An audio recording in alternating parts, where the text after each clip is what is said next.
Merry Christmas everyone! As you can probably tell from the TV behind me, Santa didn't really bring me a Sony 100-inch ZD9 that I've been asking for, so I'm slightly disappointed. Now, it's Christmas, so I won't really say anything bad about any company. So what I'm going to do today is to try and explain the various video settings on the Xbox One X and let you know my thoughts on them, what they actually do, and what are the recommended settings. Now, I'm going to use an absent projector to display the information because all these modern TVs that I've tested, right, such as from the likes of LG, from Panasonic, from Samsung, and from Sony, they don't actually display all the information data of the input signals, such as the bit depth, the frame rate, the chroma, the resolution, whether it's in HDR or not. But this absent projector, I like it a lot. It actually displays all this data in an information screen, which is very, very handy. So I'm happy using the absent projector to try and explain what all of these options do. If you switch certain settings on, what will the Xbox One X be outputting? And at the end, I will give you a set of recommendations for most users. And finally, in this video, if I have time, I mean, it's Christmas after all, I will try and show you a specific setting on the 2017 televisions from the top 4 brands in the UK, which is LG, Panasonic, Samsung, and Sony. I will show you a specific setting on these TVs that you need to actually enable before the Xbox One X console will recognize your TV as HDR capable and send the necessary 4K HDR signal. Let's go into the settings of the Xbox One X. Go into the display and sound submenu and go into video output. Now I'll set the color depth as its default of 8-bit and then the color space at its recommended value of standard for now, and then we'll go into the advanced video settings. I'll explain what all these options do.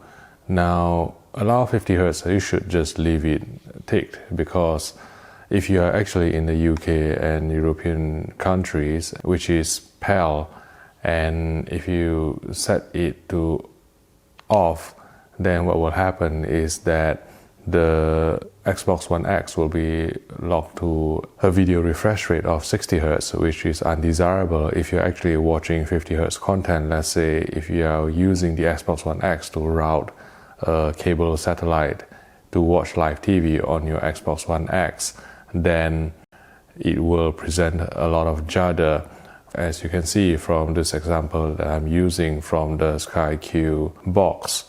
So if you actually set the Xbox One X to allow for 50 Hz,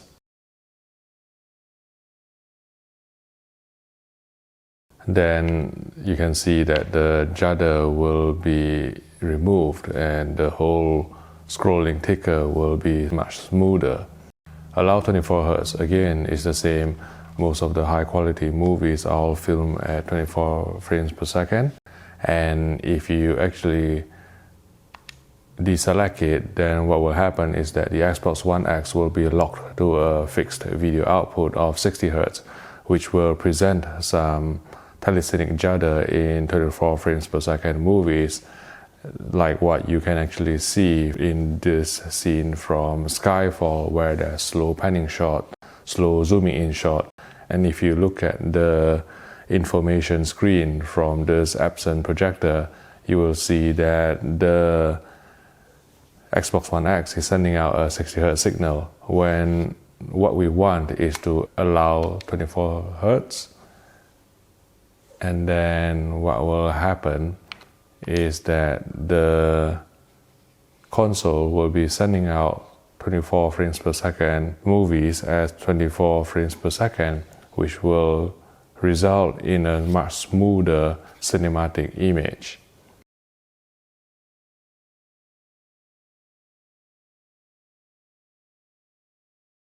Allow HDR is self-explanatory. If you actually switch it off, what will happen is that the 4K Blu-rays that you play will be play it back at HDR and downgrade it to probably 8-bit.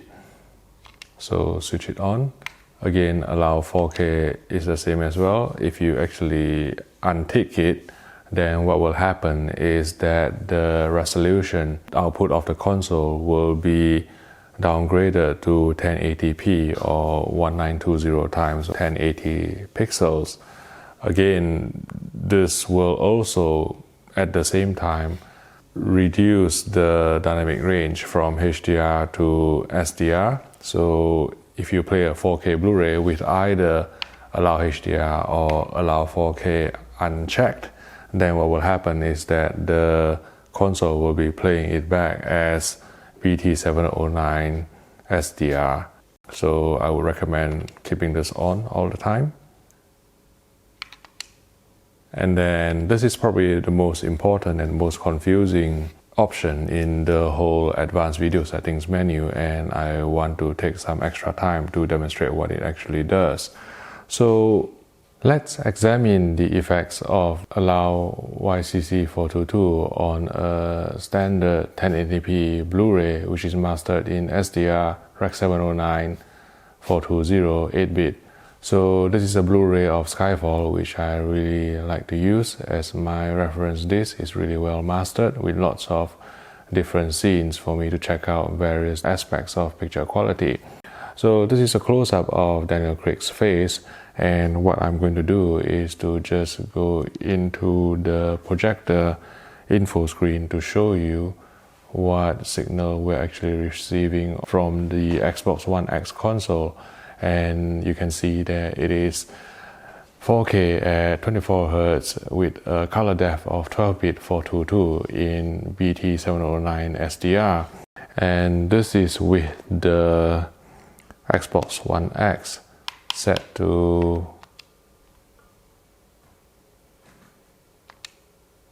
a video output of allow YCC422. Now if we actually switch it off, let's see what happens. Right? If we go into the projector info screen, you can see that the signal is now sent as 8-bit RGB. So RGB is equivalent to say 444, and it's still in BT709 SDR obviously, and it's still in 4K 24 Hz.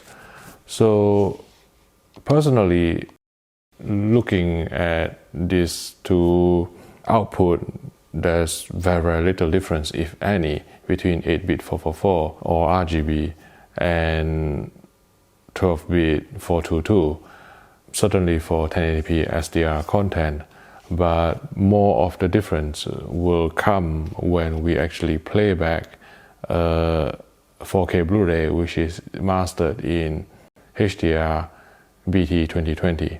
So let's go ahead and do that. Okay, let's enable allow YCC422 again, and then I've put in a 4K Blu-ray of Sully, which in my opinion is one of the best mastered Ultra HD Blu-ray with really sharp, really crisp, really clean detail with some of the highest bit rates I ever seen on an Ultra HD Blu-ray. And it's a native 4K DI as well. Okay, now if we click on the projector info screen, you can see that the Xbox One X console is outputting in 12-bit 422 in BT 2020 HDR 4K at 24 frames per second, which is what we would expect. This is probably the same output that will be delivered by most of the dedicated 4K Blu-ray players, except maybe some of them will be going all the way up to 12-bit 444. Now let's get out from this info screen and let's go into the Xbox One X menu and disable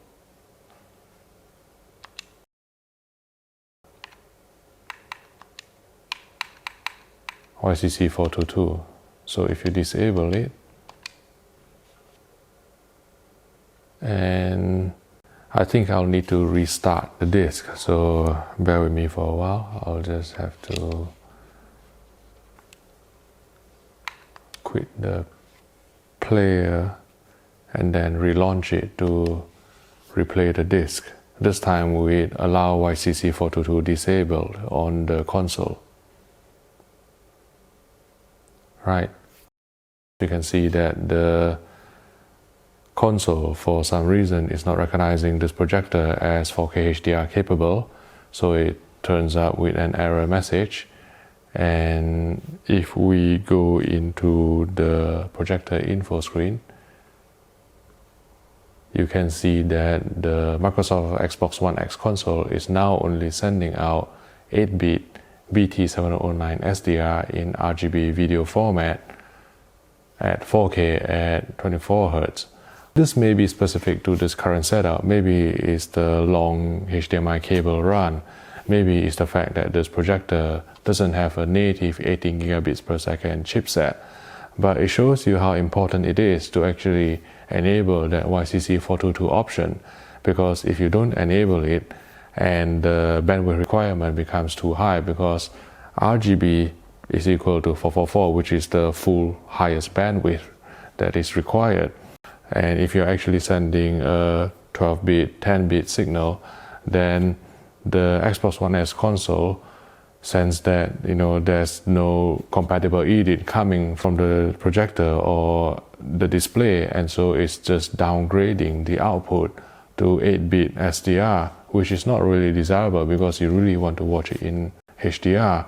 So you should always try and enable YCC422 on your Xbox One X console. That's the message from this short demonstration here.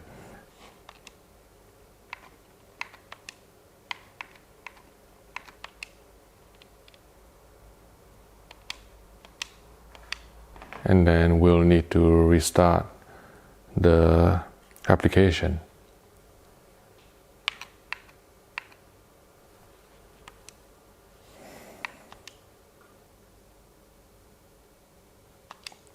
Restart the application again.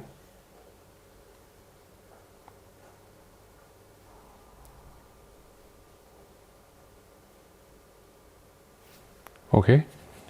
Go into the projector info screen. I can see that it is correctly sending it out at 12-bit 422 BT2020 HDR at 4K at 24 Hz, which is the correct output I would expect from a decent 4K Blu-ray player. And another thing that I want to actually point out is, notice that the color depth here is 12-bit 422, even though we have actually only set the Xbox One X color depth to 24 bits per pixel, which is 8-bit. So what this says to me is that the Xbox One X will automatically switch, and the YCC422 setting takes precedence over this video fidelity color depth setting. So maybe if you actually look at this screen here, what it will do is that it is sending out 8-bit 420 in BT709 SDR on this particular menu screen. But if you go back into the movie through the Blu-ray application, then you should see that it will be sending out in 12-bit 422 regardless of what your color depth setting was on your Xbox One X console. So let's go back to the Xbox One X console and set the color depth to a different one.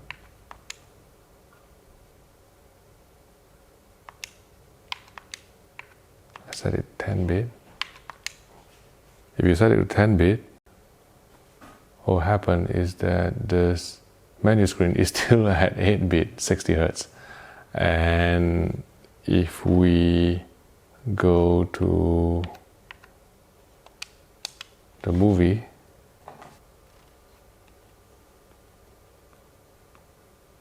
again, it is still sending it out at 12-bit 422 BT2020 HDR. So yeah, in a nutshell, I think that there's no reason not to select 8-bit on your console because it will auto switch to 12-bit for HDR content anyway. We know that the internal video processing of the Microsoft Xbox One X console is RGB based, in that all the processing is done in the RGB domain. But RGB inherently requires quite a high bandwidth because it is actually full 444. So let's say if you're actually asking the Xbox to send out a 10-bit signal, let's say at 50 Hz or 60 Hz at RGB or 444, then some HDMI cables, especially longer runs, they wouldn't be able to transmit the data correctly, resulting in either a loss of signal, loss of handshaking. Sometimes you wouldn't even be able to get a picture at all, or the console thinks that your display is not capable of this higher bandwidth and then downgrade the resulting signal to 8-bit SDR, which is what happened in the case of this Epson projector.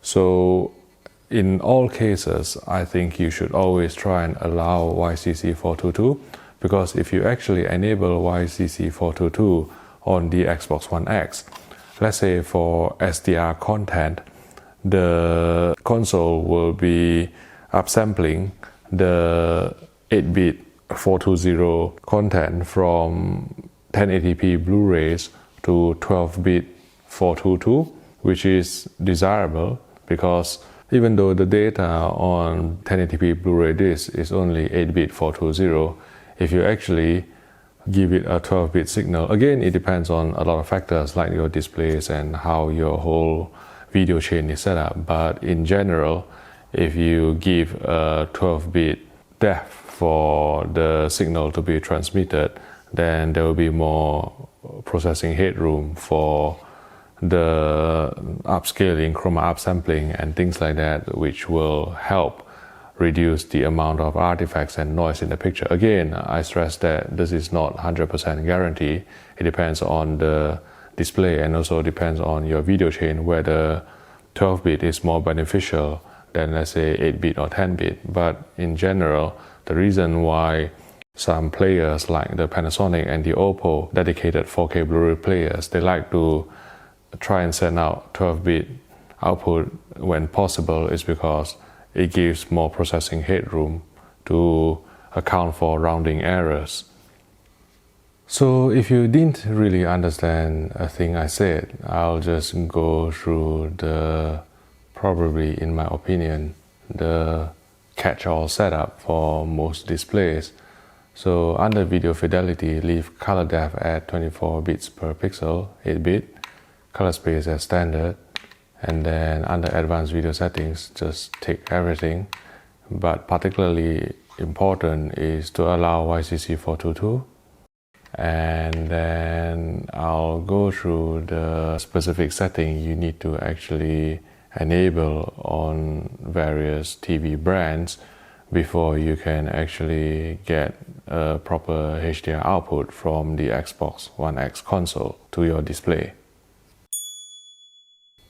On LG's 2016 and 2017 sets, including their OLED TVs, if you encounter the screen from the Xbox One X console, what you need to do is to summon the user menu on your LG TV, go into General, and then scroll all the way down to HDMI Ultra HD Deep Color, click on it, and then you need to enable the setting on whichever HDMI port to which you have connected your Xbox One X console. Click on OK. And now once you ask your Xbox One X to auto-detect the settings again, you will see that the console will now say that your LG TV is compatible with 4K 10-bit at even 50 Hz and 60 Hz, and it supports the HDR video, basically with all the ticks available for all the resolution, frame rate, and bit depth. On Panasonic's 2017 4K TVs, Usually the Microsoft Xbox One X will be sending all the compatible signals to the television as long as you connect the console to HDMI ports 1 or 2. But in case you're not actually getting these ticks on all these frame rates and bit depth and resolution, then what you need to do is to go into setup and then go down into HDMI HDR setting and make sure that this is switched on. Another thing to check is that you need to go into HDMI auto setting, and if you're not getting any picture whatsoever, just go from either mode 1 and then mode 2 to make sure that a picture displays on screen. This is to do with the HDMI or maybe HDCP version compatibility. On the 2017 Samsung TVs, including QLED televisions, if you see the screen from your Microsoft Xbox One X console, what you need to do is to summon the user menu, go into General, and then go into External Device Manager. And then you need to enable HDMI UHD color for whichever HDMI port to which you have connected the Xbox One X console. After that, go back into your Xbox One X setup screen and then get out from here, press on 4K TV details again to auto detect, and the TV should be telling you that it supports all the 4K UHD 10-bit 50Hz 60Hz resolution that the Xbox One X is capable of sending. From the Android home screen, go down into settings and then go into external inputs, scroll all the way down to HDMI signal format and then select enhanced format. Now notice that this only applies to HDMI ports 2 and 3, so you'll need to connect your Xbox One X console to either HDMI input 2 or HDMI input 3 on your Sony television for the 10-bit 4K UHD 60Hz 50Hz HDR signal transmission from your Xbox One X console. Okay, I hope you have found this video useful, especially if you have received a shiny new Microsoft Xbox One X console as a Christmas present. If you found this video useful, please click the like button and subscribe to the HDTV Test YouTube channel for more videos like this. These types of comprehensive videos take an extremely long time and a lot of effort to edit and produce, so I would appreciate your support. Now have a good Christmas and don't do anything that Vinny wouldn't do, and I'll see you in the next video.